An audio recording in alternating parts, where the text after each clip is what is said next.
신앙 고백 우리 하겠습니다. 나는 전능하신 아버지 하나님 천지의 창조주를 믿습니다. 나는 그의 유일하신 아들 우리 주 예수 그리스도를 믿습니다. 그는 성령으로 잉태되어 동정녀 마리아에게서 나시고 본디오 빌라도에게 고난을 받아 십자가에 못 박혀 죽으시고 장사된 지 사흘 만에 죽은 자 가운데서 다시 살아나셨으며 하늘에 오르시어 전능하신 아버지 하나님 우편에 앉아 계시다가 거기로부터 살아있는 자와 죽은 자를 심판하러 오십니다. 나는 성령을 믿으며 거룩한 공교회와 성도의 교제와 죄를 용서받는 것과 몸의 부활과 영생을 믿습니다. 아멘. 200장 찬송하죠.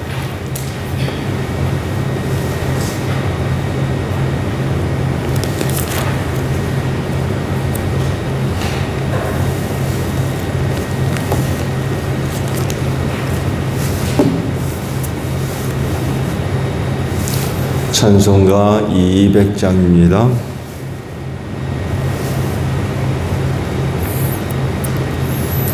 달고 묘한 그 말씀 생명의 말씀을 귀한 그 말씀 진실로 생명의 말씀이 나의 길과 믿음 밝히 보여주니 아름답고 귀한 말씀 생명샘이로다. 아름답고 귀한 말씀 생명샘이로다. 귀한 주님의 말씀은 내 노래 되도다. 모든 사람을 살리는 생명의 말씀을 값도 없이 받아 생명길을 가니 아름답고 귀한 말씀 생명샘이로다. 아름답고 귀한 말씀 생명샘이로다. 널리 울리어 퍼지는 생명의 말씀을 마음의 용서와 평안을 골고루 주나니 다만 예수 말씀 듣고 복을 받네. 아름답고 귀한 말씀 생명샘이로다. 아름답고 귀한 말씀 생명샘이로다. 아멘. 말씀을 봅니다. 요한복음 9장이에요.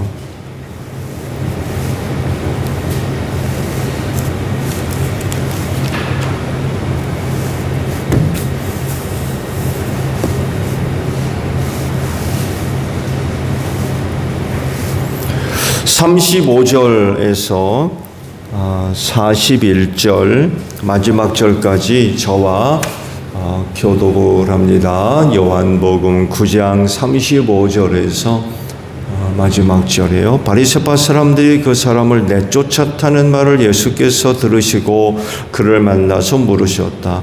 네가 인자를 믿느냐?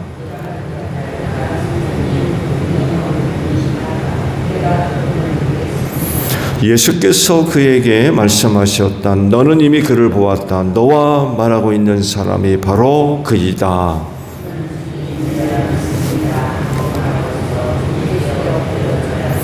예수께서 또 말씀하셨다. 나는 이 세상을 심판하러 왔다.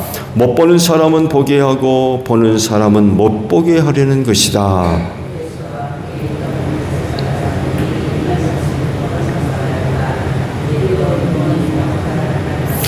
함께합니다. 예수께서 그들에게 말씀하셨다. 너희가 눈이 먼 사람들이라면 도리어 죄가 없을 것이다.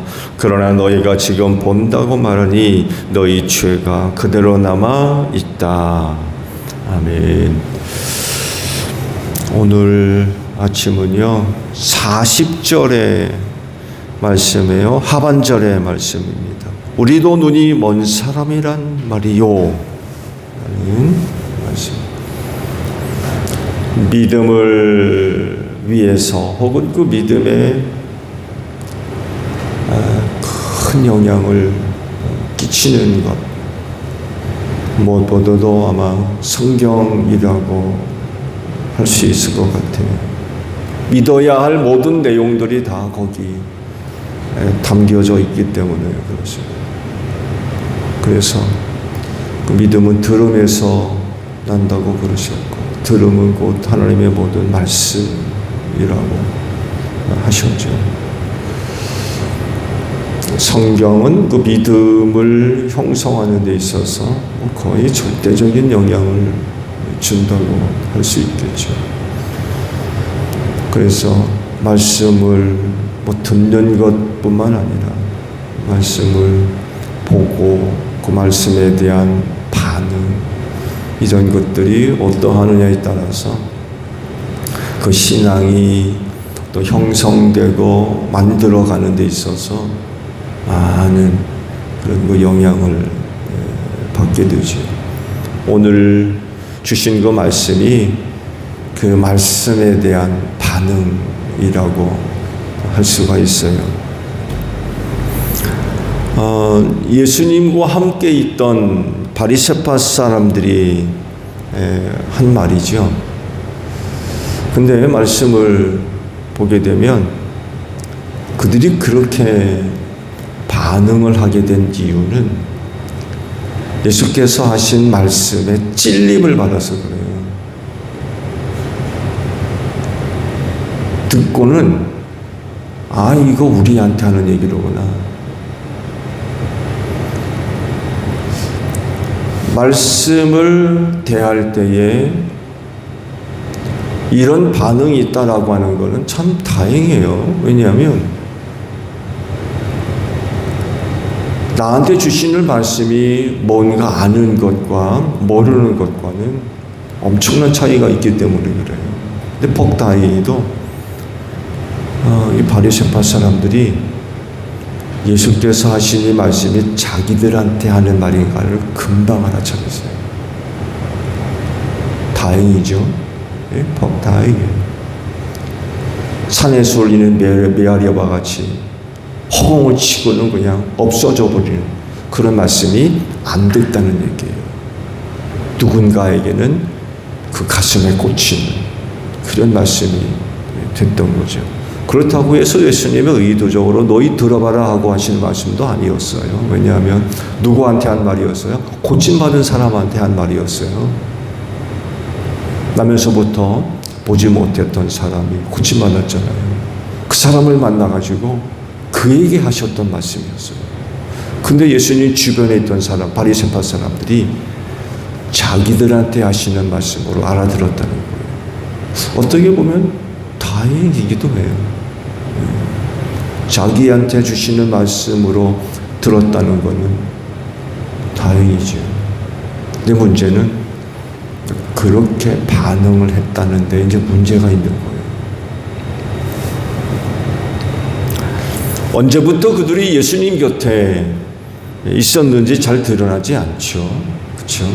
그냥 성경은 예수님과 함께 있었던 바리새파라고만 기록을 하고 있어요. 그럼 이들이 누구냐?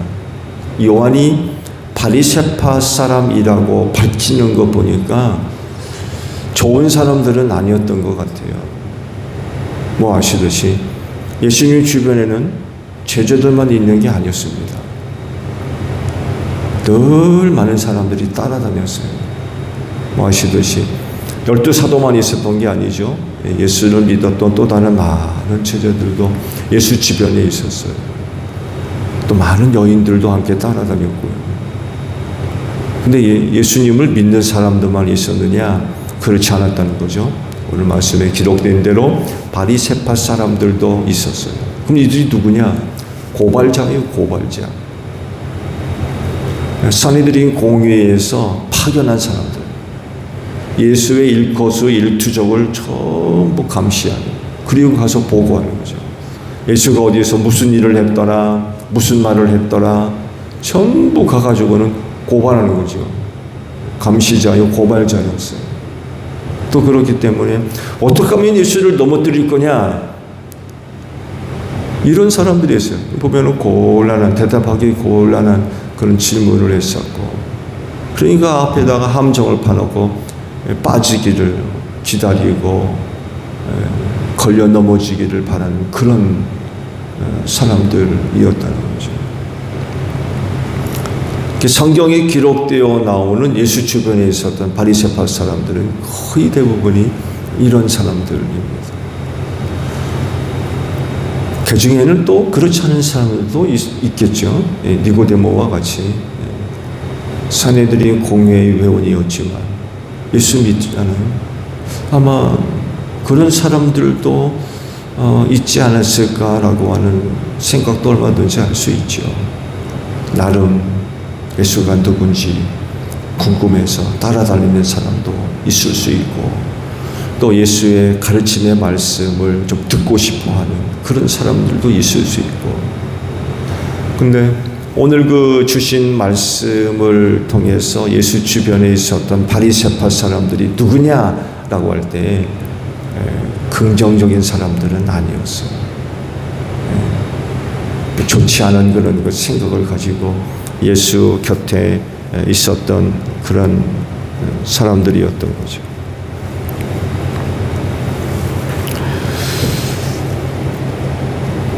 예수께서 고침받은 사람을 만나가지고 예수 자신을 소개하죠. 또 예수를 통해서 고침받았기 때문에 예수께서 하시는 말씀을 경청할 수밖에 없죠. 그렇잖아요. 그 나이 때까지 보지 못하고 구걸하며 살았던 사람이 예수 만나가지고 보게 됐으니 이건 뭐 얼마나 놀라운 일입니까? 그러니까 예수께서 하시는 말씀이라고 하면 뭐 안 들을 수가 없죠. 예.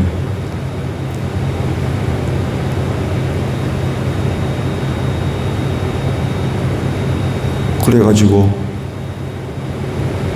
예수를 믿죠. 내가 인자를 믿느냐? 그가 누굽니까? 내가 믿겠습니다. 예수께서 말씀하시니까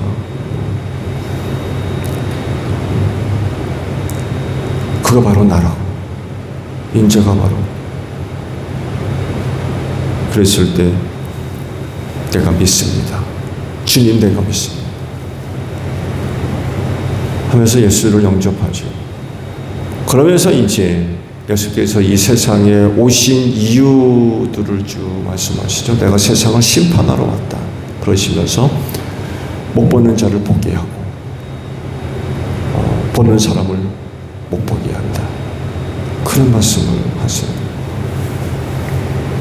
그랬더니만 예수 주변에 같이 있던 바리새파 사람들이 그 말씀을 듣고는 우리가 못 보는 사람이냐? 대뜸 그런 그 말을 했던 거죠.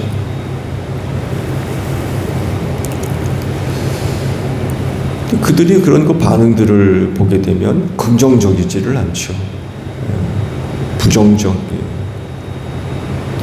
이제 문제는 그들이 그와 같은 반응이 합당한 거냐라는 것입니다.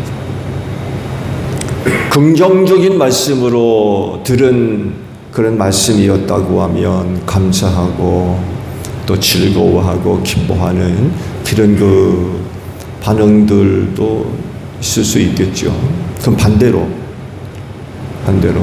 듣는 자가 기분 나쁘게 들었어요. 사실 예수께서 보는 자를 못 보게 한다라고 하는 말씀은 좋은 얘기가 아니거든요. 차라리 못 본 사람이 본다 그러면 좋은 얘기인데 보던 사람을 못 보게 한다라는 말씀은 좋은 얘기가 아니거든요. 근데 이거를 들었던 거예요.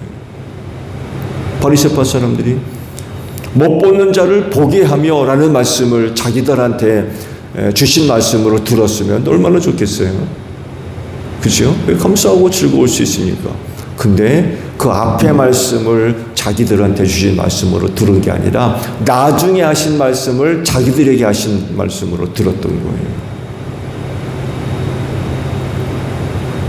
그것도 감사하죠.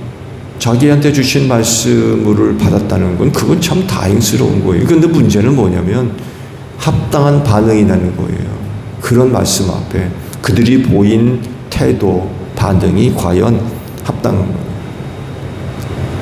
제가 보던 자를 못 보게 한다 라고 하셨다는 이 말씀을 자기들한테 하시는 말씀으로 들었다면 그들은 과연 어떻게 반응을 해야 되겠어요? 어떻게?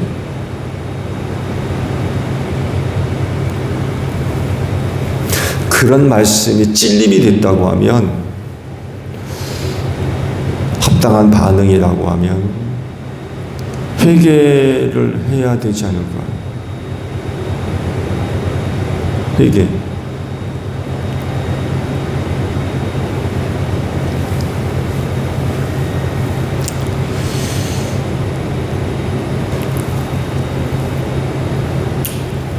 같은 말씀이지만 듣는 사람이 누구인가에 따라서 달라지는 게 또 말씀이에요. 똑같은 자리에 똑같은 말씀을 들었는데 누구는 할렐루야 하는데 누구는 시험에 들어가지고 시련이 많으니 그런다. 그 듣는 사람이 누구냐에 따라서 굉장히 달라져요. 그러다 보니까 같은 반응을 기대하기가 어려워요. 많은 사람이 같은 자리에 있다 할지라도 다르게 듣는데 그 반응이 똑같을 수 있겠어요? 근데 문제는 합당해야 된다는 거죠. 그 말씀 앞에 보여줘야 할, 또 나타나는 모습이 합당한, 하나님께서 보시기에 합당한 그런 것들이 되어져야 되는 거죠. 누구는 감사하고 또 기뻐하지만 누구는 전혀 그렇지 않을 수도 있거든요.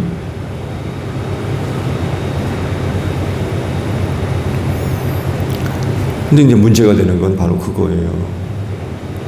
그 말씀을 대하는 자세가 합당하지 않다는 거예요.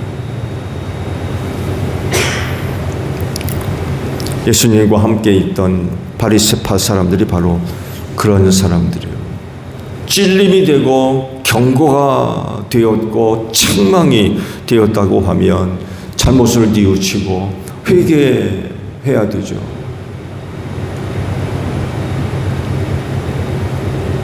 그런 식으로 반응을 하면 안 되죠.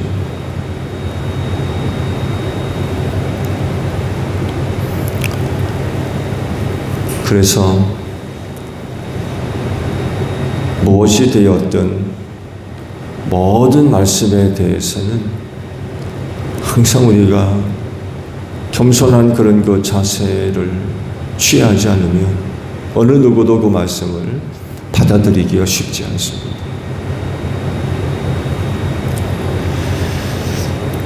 내게 주신 말씀으로 받는 것이 어떠하든지 그건 하나님의 말씀이라고 하면 아멘 해야죠.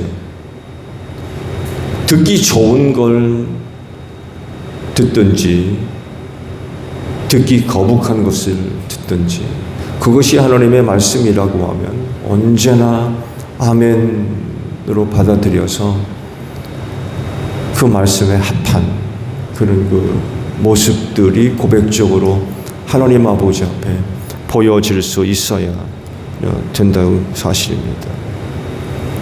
그렇게 하면 하나님의 말씀은 살아있다고 그랬거든요.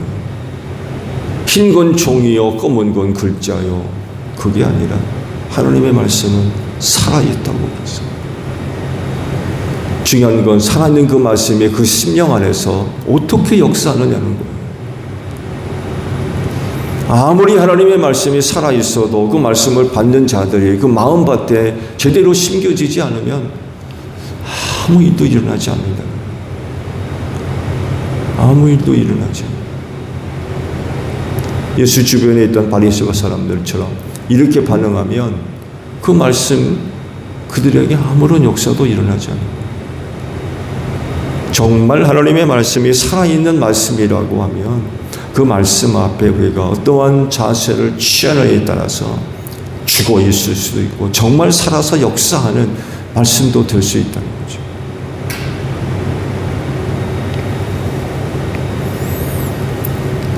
우리가 그 겸손히 하나님의 말씀을 받아들이고 아멘으로 대한다고 한다면 그 말씀은 그 사람 안에서 놀라운 역사를 일으킬 줄로 믿습니다.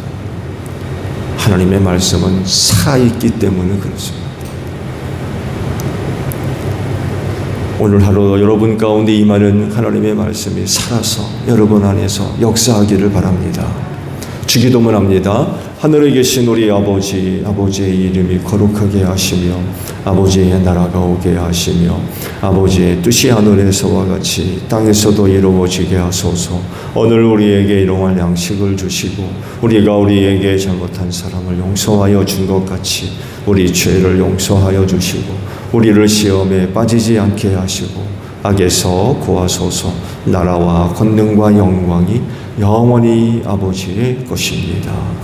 아멘. 기도하겠습니다.